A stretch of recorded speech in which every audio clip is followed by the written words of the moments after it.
రోజుల్లో. అంటే ఇంత పాజిటివ్ మూవ్ ఉన్నప్పుడు, ఇంత అభివృద్ధి, ఇంత వెల్‌ఫేర్‌ని ప్రజలు ఆస్వాదిస్తున్నారు, అభినందిస్తున్నారు, ఆహ్లాదంగా ఆహ్వానిస్తున్నారనే పరిస్థితి ఉన్నప్పుడు, ఎందుకు 80కి పైగా స్థానాలు ఈ మార్పులు, చేర్పులు చేసినట్టు? జగన్మోహన్ రెడ్డి గారి చర్యల వల్ల పార్టీ అధికారంలోకి వచ్చాక గవర్నమెంట్ తీసుకున్న రకరకాల పథకాలు, సంస్కరణలు వీటన్నిటి పాజిటివ్ దాంతో బేస్ స్ట్రాంగ్‌గా ఉంది. ఆ తర్వాత జగన్మోహన్ రెడ్డి గారి ప్రతినిధులుగా కిందికి వెళ్ళి ఓట్లు అడిగే వాళ్ళు ఎవరైతే ఉన్నారో రకరకాల కారణాల వల్ల ఒక్కొక్కసారి అవతల ఉండే బలమైన అభ్యర్థి ఉండొచ్చు.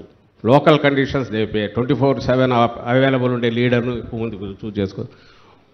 లోకల్ కండిషన్స్, వాళ్ళ ఆ లీడర్ యొక్క కెపాసిటీసు ఇవన్నీ డిపెండ్ అయ్యి రేపు దీనికి సంబంధించినంత గెలుపోవటం నిర్ణయిస్తాయి. రెండవది మెజారిటీ పెంచుకోవడానికి అవకాశం ఉంటుంది. ఏ పార్టీ అయినా టీం బలంగా ఉండాలంటుంది. మీద ఆటలో అయినా దీంట్లో అయినా లాస్ట్ ఎలక్షన్లు వచ్చేసరికి ఒక బలమైన టీం తీసుకురావాలి. అందులో ఎక్కడెక్కడ ఉన్నాయి కొన్ని చోట్ల షిఫ్ట్లు అటు ఇటు జరిగాయి, కొన్ని చోట్ల ఎక్కువ కాలం ఉన్నారు, మార్పు అవసరం మారుస్తారు. కొన్ని చోట్ల నిజంగా కూడా ఎంత ఇచ్చేసినా ఇది కావట్లేదు, సరే మారుద్దాం, పబ్లిక్ ఎక్స్పెక్టేషన్స్ మారుతున్న చోట ఇవన్నీ చూసుకొని శాస్త్రీయంగా సర్వేల తర్వాత చేసింది. రెండవది అన్నిటికంటే నేను ఎప్పుడూ చెప్తూ వస్తుండేది, జగన్మోహన్ రెడ్డి గారి దృష్టిలో మా పార్టీ ఫాలో అవుతున్నది, ఆయన దృష్టిలో అధికారం అనేది బాధ్యత తప్ప ఎమ్మెల్యే అనేది ఒక కిరీటం కాదు. మీరు చూస్తే మా పార్టీలో ఎమ్మెల్యేలకు అదొక రెస్పాన్సిబిలిటీ జనం కోసం నిలబడాలా, పని చేయాలా. మీరు చూస్తే మా ఎమ్మెల్యేలకు గత 2-2.5 ఏళ్లలో continues they are among public.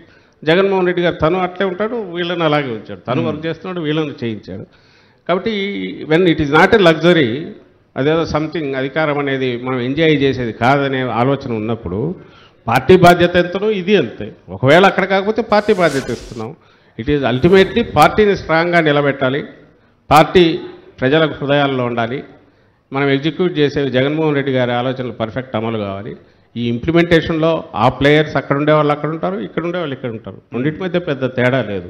ఇవన్నీ దృష్టిలో పెట్టుకుని మార్చాం. అందుకే మా దగ్గర దానివల్ల పెద్ద డిఫెక్షన్స్ కానీ లేదా విపరీతంగా అల్లకల్లోలు కానీ జరగల. నచ్చ చెప్పాము చాలామందికి. ఒకరిద్దరు సోషల్ ఇంజనీరింగ్ చేశారు, కానీ ఓడిపోయే సీట్లలోనే సోషల్ ఇంజనీరింగ్ అంటూ సీట్లు ఇచ్చారన్న కొందరు ఆరోపణలకు మీ సమాధానం ఏంటి సార్?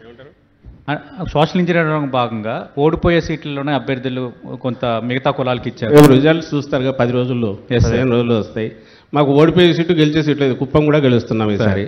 కాన్ఫిడెంట్గా ఉన్నాం. అన్ని టార్గెట్ మేము 175 అనుకున్నాక ఓడిపోయేది ఏముంది, గెలిచేది ఏముంది.